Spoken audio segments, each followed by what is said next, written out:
साथियों नमस्कार, मैं आपके साथ मुकातिब हूं एडवोकेट प्रमोद कुमार। साथियों, आज मैं आपसे बात कर रहा हूं 498A यानी दहेज प्रताड़ना।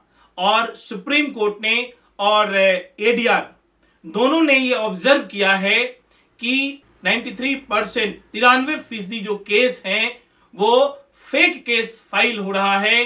पति के परिवार के खिलाफ आजकल महिलाएं यानी पत्नियां कर रही है, और सिर्फ पति के खिलाफ नहीं, उन पति के माँ बाप, भाई बहन और दूर दराज के जो रिश्तेदार हैं उनको भी केस में तलवार यानी वीपन की तरह इस्तेमाल किया जा रहा है। और ये बात मैं नहीं कह रहा हूं, ये बात सुप्रीम कोर्ट ने कहा है। और इसी को मद्देनजर रखते हुए अरनेश कुमार स्टेट वर्सेस बिहार में गाइडलाइन जारी किया कि किस तरीके से इस केस से निपटा जाए, किस तरीके से इस केस का जांच हो और किस तरीके से जो पति परिवार को है वो बरी किया जाए। तो ये तमाम चीजें इस गाइडलाइन में दिया गया। तो मैं जजमेंट का नाम बता दूं, ये जजमेंट है Arnesh Kumar versus state of Bihar, जिसमें सुप्रीम कोर्ट ने ये गाइडलाइन जारी किया कि पुलिस जो है 41 सीआरपीसी का जो पैरामीटर्स हैं, जो 41 सीआरपीसी के जो रूल्स हैं, जो गाइडलाइन सुप्रीम कोर्ट ने दिए हैं, उस गाइडलाइन के बियॉन्ड कोई भी पुलिस पदाधिकारी, कोई आईओ नहीं जा सकता और ना ही कोई मैजिस्ट्रियल कोर्ट जा सकती है और इसके बियॉन्ड जाकर के कोई डिटेंशन का ऑर्डर पास कर सकती है। तो मैं आप लोगों को उस केस पर भी आता हूं। क्या था वो केस? वो केस कुछ इस तरीके से था कि पत्नी जो है वो पति के परिवार के माता पिता के खिलाफ ये केस में क्या कंप्लेन करती है कि जो सास ससुर हैं वो दहेज का मांग करते हैं और कहते हैं कि अगर दहेज लेकर नहीं आओगे, गाड़ी लेकर नहीं आओगे, तो मैं तुम्हें घर से धक्का मारकर बाहर निकाल दूंगा।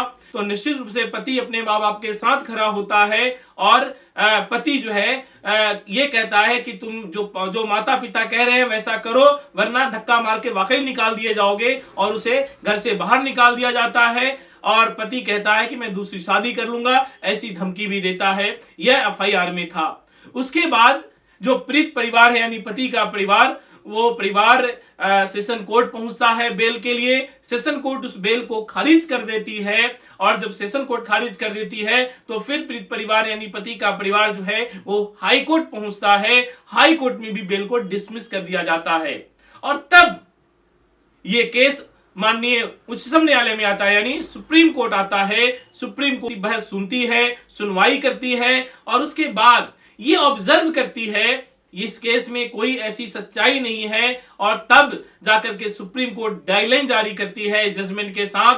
पुलिस किन परिस्थितियों में अरेस्ट कर सकती है, पुलिस का अधिकार क्या है। पुलिस इसलिए अरेस्ट नहीं कर सकती किसी एक्यूज्ड को जिसके खिलाफ 498A का केस रजिस्टर्ड हुआ है, कि पुलिस को अधिकार है अरेस्ट करने का इस केस में, इसलिए पुलिस अरेस्ट नहीं कर सकती।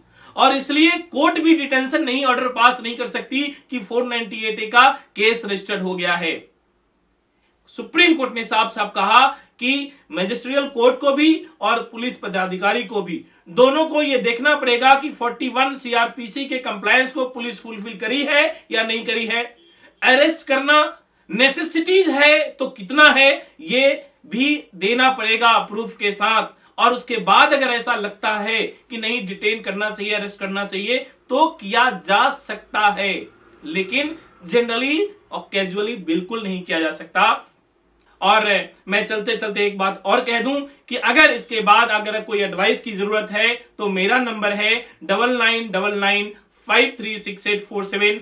आप इस व्हाट्सएप पे आप डिटेल भेज सकते हैं, जो आपके खिलाफ एफआईआर हुआ है वो एफआईआर की कॉपी भेज सकते हैं, केस की स्टोरी या जजमेंट जो भी डिसमिस हुआ है वो आप भेज सकते हैं। आपको इस पर बेहतरीन राय दे सकता हूं। और दूसरी बात ये कि आप हमारे चैनल जिसको लेकर के अभी मैं आया हूं lawyersncr.com, आप इसको सब्सक्राइब करें, बेल आइकन जरूर प्रेस करें, ताकि जब भी कोई नई वीडियो लेकर मैं आऊं आपके साथ तो आपके मोबाइल स्क्रीन पर ये आ जाए और आप बेनिफिट ले सकें, आप इस ऐसे जजमेंट को का फायदा उठा सके और आप अपने केस में इस्तेमाल कर सके। अगर आप हम तक पहुंचना चाहते हैं तो आप हमें मेल आईडी के माध्यम से भी इंस्टाग्राम, फेसबुक और ट्विटर के माध्यम से भी संवाद स्थापित कर सकते हैं। हम आपके लिए जो बेस्ट जो राय होगा, जो बेस्ट सलाह होगा, जो बेस्ट कंसल्टेशन होगा, वो हम आपको देते रहेंगे। तो मैं इन्हीं शब्दों के साथ आज इस वीडियो को ही समाप्त करता हूं।